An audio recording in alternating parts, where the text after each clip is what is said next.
Hello बच्चों, let's read our question. The phase of actual division is. Actual division की phase कौन सी होती है? Option A G0, B G2, C G1, D M phase. तो हमारा जो की कंसेप्ट है वो क्या हो जाएगा? Cell cycle. अब ये सेल साइकिल क्या होता है? एक साइक्लिक सीक्वेंस होती है इवेंट्स की जो कि सेल को प्रिपेयर करती है for the division into the two daughter cells. ठीक है, टू डॉटर सेल्स बनने के लिए जो भी प्रिपरेशन होती है, जो भी इवेंट्स होते हैं, उनकी जो सीक्वेंस होती है वो क्या कहलाती है? सेल साइकिल होती है। अब इसमें क्या होती हैं? टू फेजेस होती हैं। टू फेजेस होती हैं। फर्स्ट होती है इंटरफेज एंड सेकंड होती है माइटोटिक। ओके, इंटरफेस में आपके आती हैं phases G1, S and G2 phase. और उसके बाद आपके अगर कंबाइंड रूप में बोले तो उसके बाद ही आपकी ये माइटोटिक जो M फेज जिसको हम बोलते हैं वो स्टार्ट हो जाती है। ठीक है, तो अब G1 में S में क्या होता है? आपका रेप्लिकेशन ऑफ DNA। रेप्लिकेशन या DNA रेप्लिकेशन बोल सकते हैं, रेप्लिकेशन ऑफ DNA। तो G1 में क्या होता है? रेप्लिकेशन के लिए जो भी प्रिपरेशन होती है वो G1 में स्टार्ट हो जाती है। मतलब हम बोल सकते हैं ग्रोथ एंड मेटाबॉलिज्म जो होता है वो सेल का साइज भी इसमें बढ़ता है और जो भी एंजाइम्स बनने होते हैं वो G1 फेज में बनते हैं। इसी तरह G2 के बाद क्या आती है? M फेज आती है।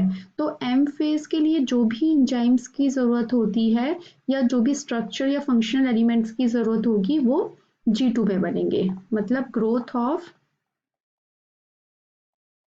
Structure elements.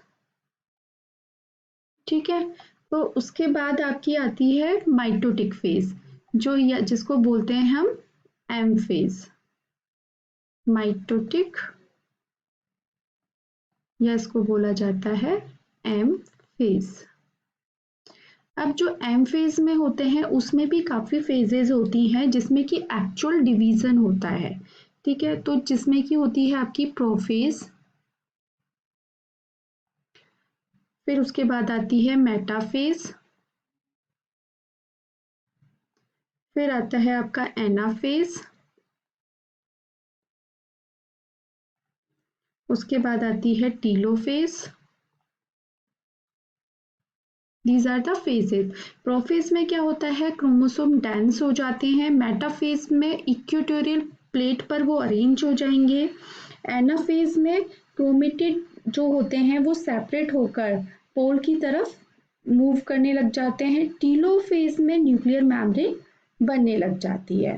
ठीक है, और इसके बाद जो आती हैं फेजेस वो होती है साइटोकाइनेसिस,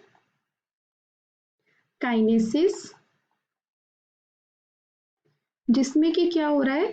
साइटोप्लाज्म डिवाइड करता है। ठीक है, इसके बाद आती है कैरियोकाइनेसिस। कैरियोकाइनेसिस जिसमें न्यूक्लियर जो होता है वो डिवाइड करता है। और इसके बाद टू डीएनए की जो कॉपी है वो सेल में चली जाती है। The copy of DNA, the copied DNA in the cell. तो जिससे कि क्या हो गया? यहाँ पर क्या बन गया हमारा? टू डॉटर सेल्स बन गई।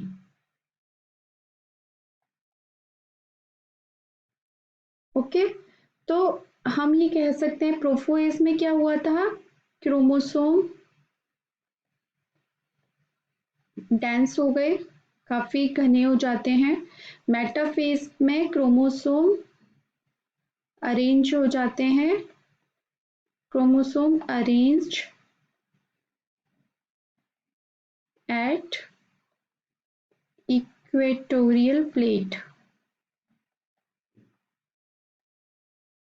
ओके। एनाफेज में क्या करेंगे, क्रोमेटिड्स जो होते हैं सेपरेट हो जाएंगे, क्रोमेटिड्स सेपरेटेड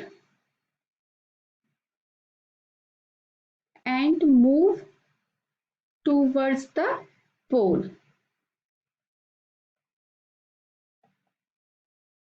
द पोल। उसके बाद टीलोफेज में क्या होता है, टीलोफेज में nuclear membrane, nuclear membrane form होने लग जाती है, न्यूक्लियर मैम्ब्रेन फॉर्म। तो अभी न्यूक्लियर मेम्ब्रेन तक फॉर्म हो गई, उसके बाद साइटोकाइनेसिस होगा जिसमें कि साइटोप्लाज्म जो होगा वो डिवाइड हो जाएगा, कैरियोकाइनेसिस जिसमें कि न्यूक्लियस डिवाइड हो गया, और फिर न्यूक्लियस डिवाइड हो गया तो उसमें दोनों में ही डीएनए की कॉपी चली गई, तो हमारी पूरी जो है 2 डॉटर सेल्स बन गई। तो जो माइटोटिक डिवीजन होता है ये ही एक क्या है, एक्चुअल डिवीजन है, जिसमें कि 2 सेल बन रही, 2 डॉटर सेल बन रही हैं, इसी को बोला जाता है एक्चुअल डिवीजन, यानी कि एम फेज को। अब हम अपने ऑप्शंस देख लेते हैं। The phase of actual division is G0 नहीं, G2 wrong, G1 wrong, M phase is the correct answer. तो ऑप्शन डी आपका आंसर होगा, एम फेज। आई होप आपको ये आंसर समझ में आया होगा। Thank you so much, all the best.